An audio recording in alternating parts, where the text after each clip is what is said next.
Well, thank you very much, everybody. It's an honor to be with the President of Romania, who's highly respected, done a great job. And I hear there's a little political season going on in Romania, but I would imagine you're going to do very well because you're very talented, you love the people, and we've had a great relationship with Romania. The United States and Romania have gotten along better than ever before. So I want to thank you for that. And we have a big trade business going on, to be honest with you. We do a lot of trade with Romania, and they're very talented people. We buy, they buy, and you have a lot of Romanian people in the United States, very importantly, and they're tremendous people. They work very hard, very, very successful. How many do you have in the United States, you know? Has anyone figured that out? We have quite a lot of Romanians in the States. I think I know most of them, actually. Very good people. Yeah, they are. They're great Maybe people. Maybe 250,000 or so. Yeah, it's a lot. It's a very large population. But they love Romania, too. I will tell you that. They never forgot Romania. They're very much inclined that way, and that's a good thing. Well, I want to thank you, Mr. President, for being here. It's a great honor. Thank you very much. Thank you so much, Mr. President. Great pleasure to be here. Would you like to say something?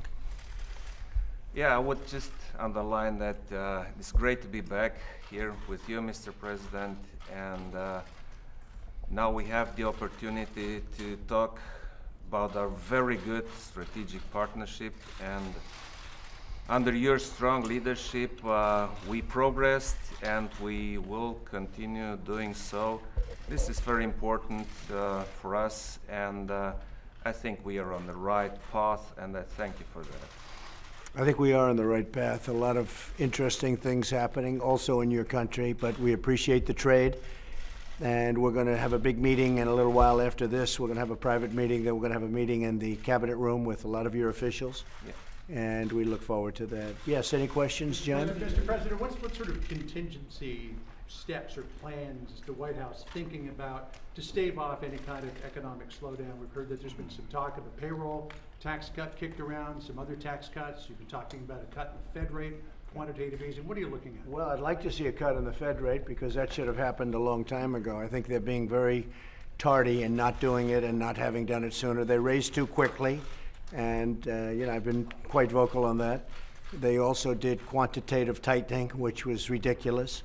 And so, and despite that, if you look, I guess you could call it normalized, but if you look, our economy is doing fantastically, and if you take a look at the previous administration, they weren't paying interest.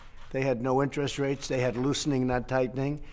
And frankly, it's a big difference, and our economy is incredible. Our jobs, you look at the jobs market, but you have to be proactive. And so we really need a Fed cut rate, because if you look at what's going on with the European Union, as an example, they're cutting. You take a look at Germany, what they're doing and what they're paying. I mean, they're actually doing something inverse they've never seen. Nobody's ever seen it before. We have to at least keep up to an extent. So right now, we're paying a very much higher rate of interest, and we didn't follow the world. And generally speaking, that's okay, but you can't have that much of a disparity. So we're looking for a rate cut. We could be really greatly helped if the Fed would do its job and do a substantial rate cut. Also, they were doing quantitative tightening. Very bad to do. They should do easing, actual easing, no tightening, or at a minimum, they should be doing nothing about that.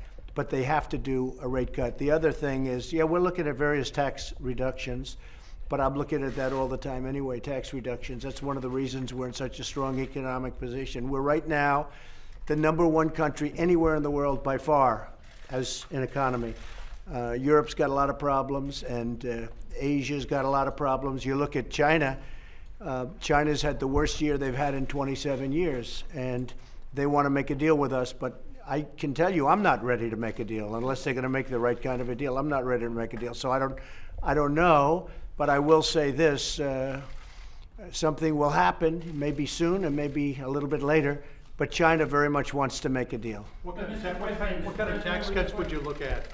We've heard again, potential cut in the payroll tax, indexing capital gains. What would you accept? Well, we've been talking about indexing for a long time, and many people like indexing, and it can be done very simply. It can be done directly by me. And so we've been looking at that. As you probably have heard, I can do it directly. So we're talking about indexing, and we're always looking at the capital gains tax, payroll tax. We're looking at, I would love to do something on capital gains. We're talking about that. That's a big deal, goes through Congress. Payroll tax is something that we think about, and a lot of people would like to see that, and that very much affects the workers of our country, and we have a lot of workers. Right now, by the way, we have more people working today than we've ever had before in the history of our country. We have almost 160 million people working today. I think the word recession is a word that's inappropriate because it's just a word that the certain people, I'm going to be kind, certain people in the media are trying to build up because they'd love to see a recession. We're very far from a recession.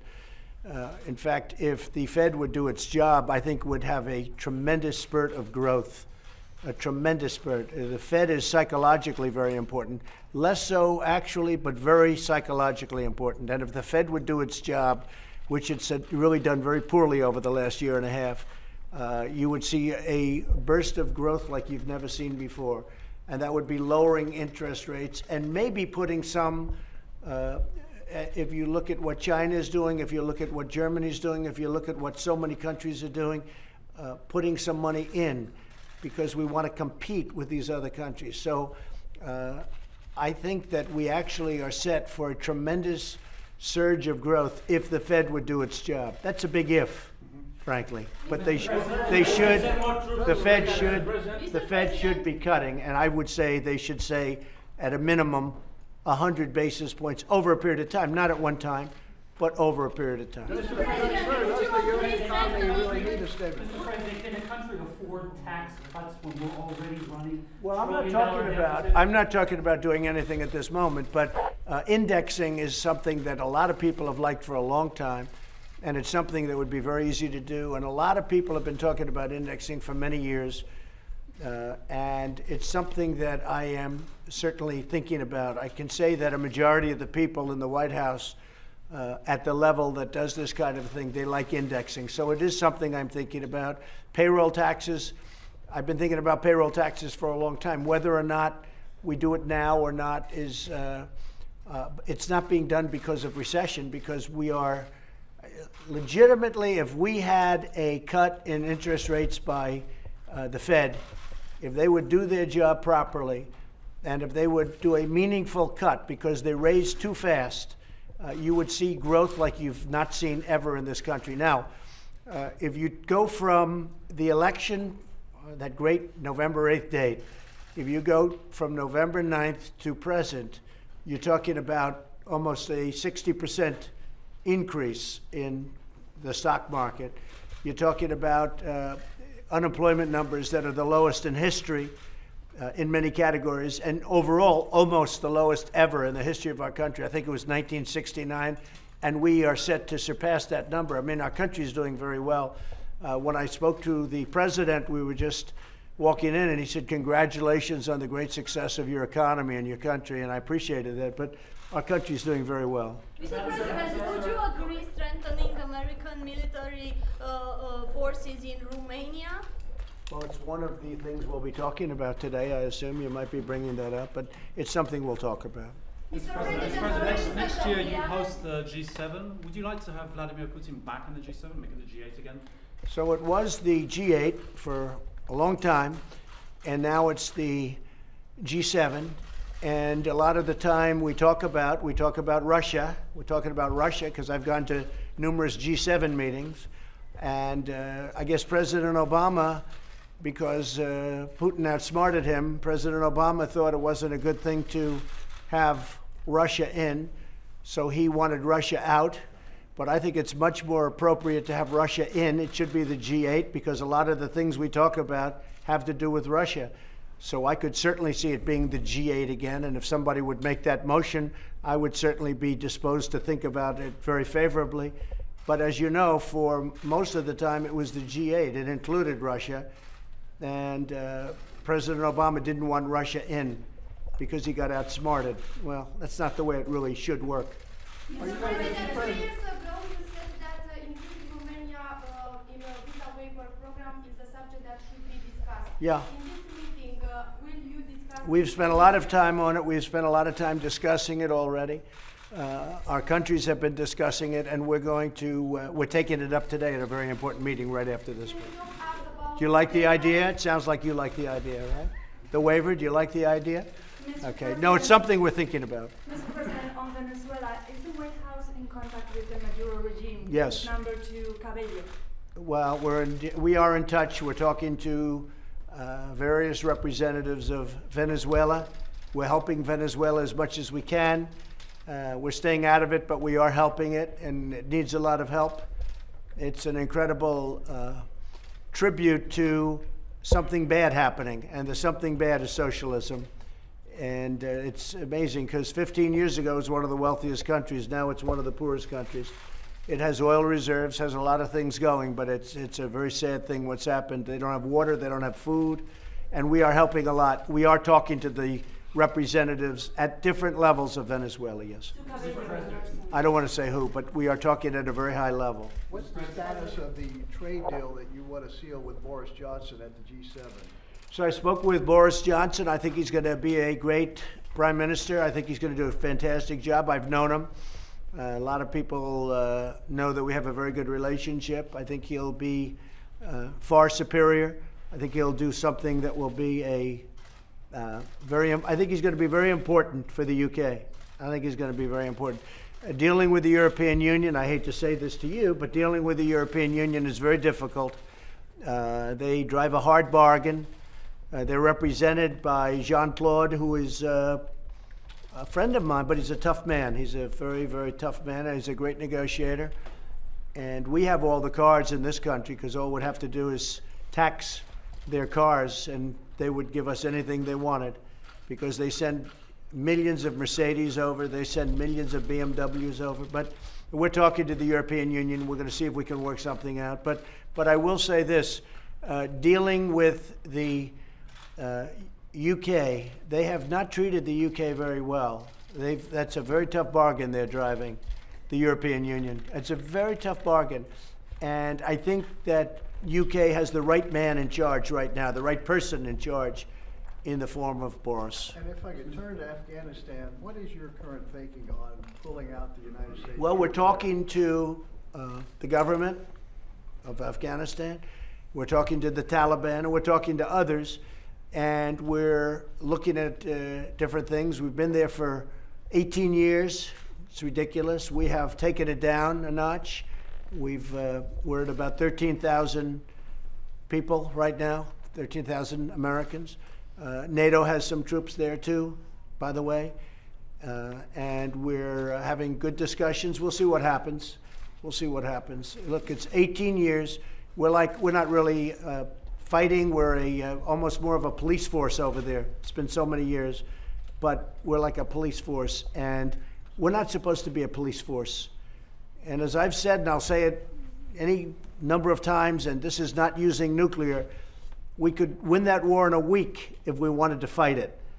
But I'm not looking to kill 10 million people. I'm not looking to kill 10 million Afghans, because that's what would have to happen.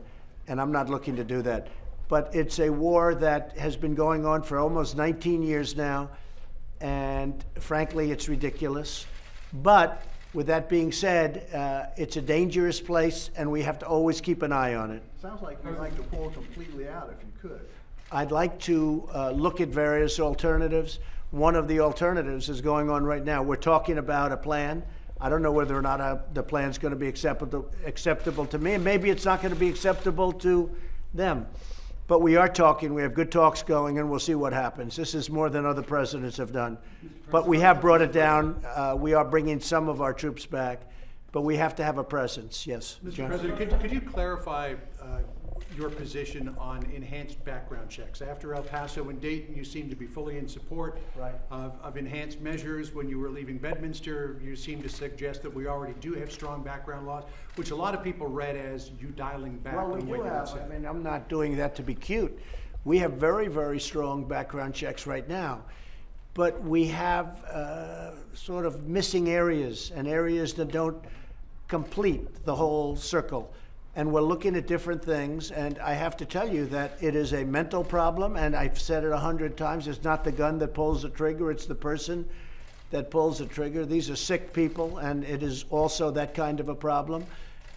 And we're looking at mental institutions, which we used to have, like as an example, where I come from in New York, they closed up almost all of their mental institutions, or many of them, and those people just went onto the streets, and they did it for budgetary reasons. Well, New York is not unique. They've done that in many places. Would you support either of the House bills that were passed? Well, earlier this I'm year? not going to get into that, but we are in very meaningful discussions with the Democrats, and I think the Republicans are very unified.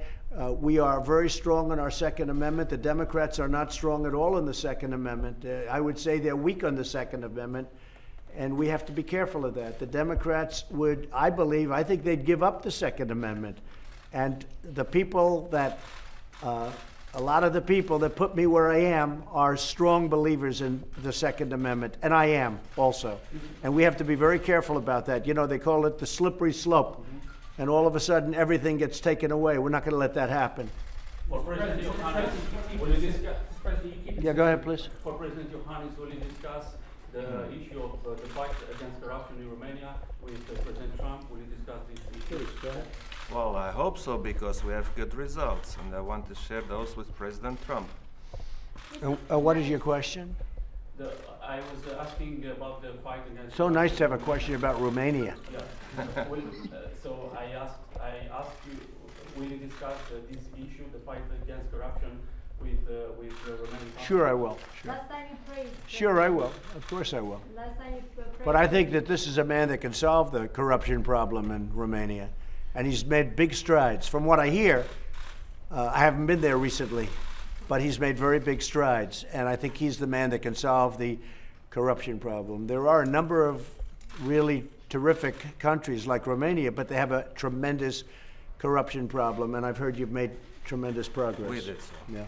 Mr. President, what's the status of your foreign aid cut package? Do you still support cutting $4 Well, billion we're in looking budget? at it, and we're looking at it in different ways, and we're talking to Republicans and Democrats about it, and certain things we can save, and certain things it probably could be, you know, a penny wise. Maybe it's a penny wise. We'll see. But we are looking at it, and we have some things that are on the table very much, and we'll let you know over the next, probably sooner than a week. Mr. President, your administration has been taking steps to make it easier to discriminate against LGBT people in the workforce. Are you okay with those actions? Well, you know, I just got an award and an endorsement yesterday from the exact group, in a group. They gave, you saw that, they gave me the endorsement yesterday, and I was very honored to, is it Log Cabin, the Log Cabin group, and I was very honored to receive it. No, I've done very well with that community. Some of my biggest supporters are of that community, and I think and I talk to them a lot about it. I think I've done really very well with that community. As you know, Peter Thiel and so many others, they're with me all the way, and they like the job I'm doing. And I just got a big endorsement from the Log Cabin group. Yeah. Mr. President, you keep insisting that your trade war with China, the trade war with China, is not affecting the U.S. economy, but a lot of economists disagree with that, and they worry that if China goes into recession. Well, okay. Let me tell you something. Number one, we're doing very well as an economy, but somebody had to take China on. You know, I read and I see so much, and I read so much, and I'll see these economists saying, "Oh, give up on China, give up." China's been ripping this country off for 25 years, for longer than that. And it's about time, whether it's good for our country or bad for our country short term, long term, it's imperative that somebody does this. Because our country cannot continue to pay China $500 billion a year because stupid people are running it. So I don't mind this question. Whether it's good or bad short term is irrelevant.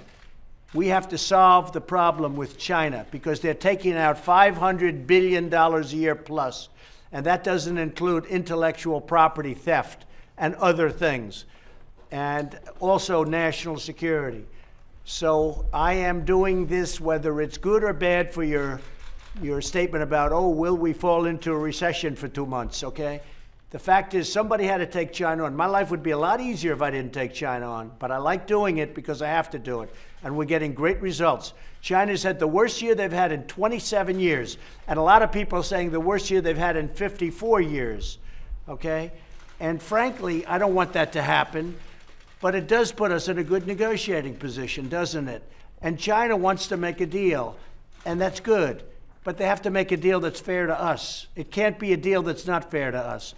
And you should be happy that I'm fighting this and I'm fighting this battle, because somebody had to do it. We couldn't let this go. I don't even think it's sustainable to let go on what was happening. They were stealing all of our intellectual property ideas. The theft was incredible. They call it intellectual property theft. And they value it at $300 billion a year. Who knows how they value it? I know how to value dollars. I don't know how to value intellectual property theft. But they have experts that say it's at least $300 billion a year where they steal it. Somebody had to do something with China. Obama should have done it. Bush should have done it. Clinton should have done it. They all should have done it. Nobody did it. I'm doing it. So what do you say? Oh, my trade deals are causing a... My trade deals aren't causing a problem. This is something that had to be done. The only difference is I'm doing it.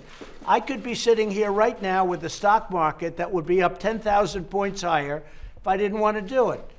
But I think we have no choice but to do it. And a lot of people that really know, people that love our country, they're saying, thank you very much for taking it on. And we're winning because they're having the worst year they've had in decades.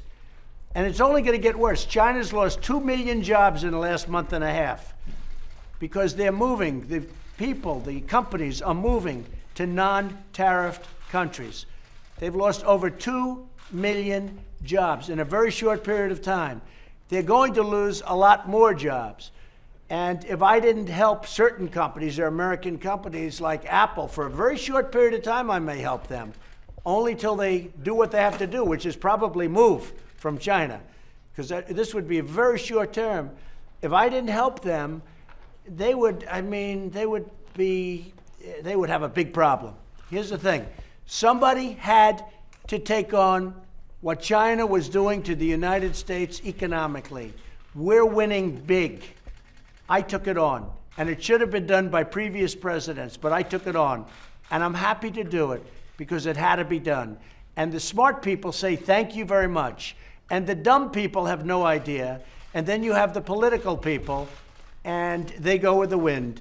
But they all know. Even Senator Schumer said, wow, Trump's doing a great job with China. I couldn't believe that. But Schumer thinks I'm doing the right thing, and he's doing the right thing by saying it, because he knows that China was a big economic threat. And they were taking all of that money that they were making from us, and they were building planes and ships and lots of other things. And we can't let that happen. Mr. President, on China, there is a new study out of Australia that suggests with the current Chinese military posture in the South China Sea, Indo-Pacific region, it could wipe out most U.S. bases within a number of hours. Is that something that keeps you up at night? Well, nothing keeps me up at night. I'll tell you, we could wipe out anything we want. We have the most powerful in the world. And when I came in 2.5 years ago, we were in a very bad position. Now we're in a very strong position. We got $700 billion, then $716 billion, and then $738 billion. We have the strongest military in the world right now. And we're getting very close to finishing that whole rebuilding. We've rebuilt the military. Right now, there's nobody that's even close to us militarily, not even close. So that doesn't concern you at all, the Chinese military? No, because they'd pay a price that they wouldn't want to pay. Is John Sullivan your choice for U.S. ambassador? He's somebody that's being put up and respected very much. To Russia? Yes, sir. Yeah, very respected. So he's your pick, or you're... Well, I know that Mike Pompeo likes him very much, and he's very respected. He could very well be. Yeah. What about Huawei, Mr. President? Do you think partners like Romania here should look into the business of Huawei in order to make a true decision? They're doing that. Romania is doing that. Mr. President, in Afghanistan again, the Taliban are talking to the US, but they're not talking to the Afghan government. If the US were to draw down and the Taliban went on the offensive, would the US come and basically save the Afghan government? Well, the Taliban does not respect the government, the Afghan government. They have no respect for the Afghan government, and I understand that, and I know that. and they haven't been exactly getting along for a long period of time. But we've been a peacekeeper there in a way for 19 years, and at a certain point you have to say, that's long enough. I go to Walter Reed and I see young men that step on a bomb and they lose their legs, they lose their arms, in some case they lose both and their face on top of it, and they're living. And again, we could win that, but I don't want to do what we would have to do to win it. But would you? And I think most people agree with me on that. Commit to protecting the Afghan government? Right now, what we're doing is we're negotiating with the government and we're negotiating with the Taliban, and we'll see what happens from it, what's coming from it. I will say this, the Taliban would like to stop fighting us. They would like to stop fighting us. They've lost a lot, but we'll see what happens. And remember, it's a tough place. The Soviet Union became Russia because of Afghanistan. That's what happened. Very simple. They became Russia because of Afghanistan. Somebody would say, oh, well, would Russia go in? I said, if they want, let them. I think they tried that before. However, didn't work out too well. Can the Taliban be trusted, or could we be right back to Nobody where can we be were trusted. pre-9/11? Nobody can be Are trusted. you worried that we could be In back my to where we world, were in this pre-9/11? world, I think nobody can be trusted. But could we be back to where we were pre-9/11 with the Taliban in complete Well, that's control what of we have to Afghanistan? watch. And we'll always have intelligence and we'll always have somebody there. But you could say that about a lot of places, John. You know, it doesn't have to be that sector. But that does seem to be the Harvard University of terrorism, okay? It seems to be. And we'll always have somebody there. And if the Taliban were really right in what they're saying, they would stop that from happening, because they could stop that from happening very easily. The crisis So we'll between India and Pakistan, I know you've had big some deal. number of discussions. Is that solvable? Well, they've been having these talks for hundreds of years, even under different names. But it's Kashmir, and Kashmir is a very complicated place. You have the Hindus and you have the Muslims, and I wouldn't say they get along so great. And that's what you have right now. And you have millions of people that want to be ruled by others, and maybe on both sides, and you have two countries that haven't gotten along well for a long time. And frankly, it's a very explosive situation. I spoke to Prime Minister Khan. I spoke with yesterday also Prime Minister Modi. They're both friends of mine. They're great people. They're great people, and they love their countries. And they're in a very tough situation. Kashmir is a very tough situation. And, you know, we're talking about, this has been going on for decades and decades. Shooting. I don't mean shooting like shooting a rifle. I mean like major shooting of howitzers, of heavy arms. And it's been going on for a long period of time. But I get along really well with both of them. As you know, Prime Minister Khan was here just recently, and I'm going to be with Prime Minister Modi. I'll be with him over the weekend in France. So, I think we're helping the situation, but there's tremendous problems between those two countries, as you know, and I will do the best I can to mediate or do something. Great relationship with both of them, but they are not exactly friends at this moment. Complicated situation. A lot has to do with religion.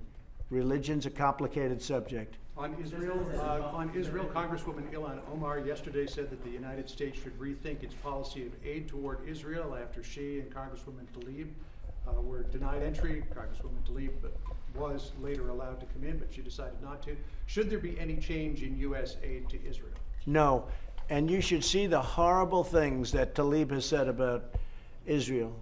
And AOC plus 3, that's what I call it. AOC, just take AOC plus 3. And you should see the things that the four of them have said about Israel over the last couple of years. I mean, Omar is a disaster for Jewish people. I can't imagine if she has any Jewish people in her district that they could possibly vote for. But what Omar has said, what Tlaib has said, and then yesterday I noticed for the first time, Tlaib with the tears. All of a sudden, she starts with tears. And I don't buy it. I don't buy it for a second, because I've seen her in a very vicious mood at campaign rallies, my campaign rallies. before she was a congresswoman. I said, who is that? And I saw a woman that was violent and vicious and out of control. And all of a sudden I see this person who's crying because she can't see her grandmother. She could see her grandmother. They gave her permission to see her grandmother, but she grandstanded and she didn't want to do it. So that's a decision of Israel. That's not a lot of people are saying that was my decision. That's a decision of Israel. They can let them in if they want, but I don't think they want to. When you read the things that they've said about Israel, how bad, and if you look at their itinerary before they found out, you take a look at their itinerary, that was all going to be a propaganda tour against Israel. So I don't blame Israel for doing what they did. I have nothing to do with it, but I don't blame them for doing what they did. I think it would have been very bad to let them in, including the four. I'm talking about all four, but these two that wanted to get in, Omar and Tlaib. And I think it would be a very bad thing for Israel, but Israel has to do what they want to do. But I would not cut off aid to Israel. And I can't even believe that we're having this conversation. 5 years ago, the concept of even talking about this, even 3 years ago, of cutting off aid to Israel because of two people that hate Israel and hate Jewish people. I can't believe we're even having this conversation. Where has the Democratic Party gone? Where have they gone where they're defending these two people over the state of Israel? And I think any Jewish people that vote for a Democrat, I think it shows either a total lack of knowledge or great disloyalty. All right? Thank you very much, everybody. Thank you, Brad. Right this way, guys. Thank you guys very much. Thank you, Brad. We're leaving now.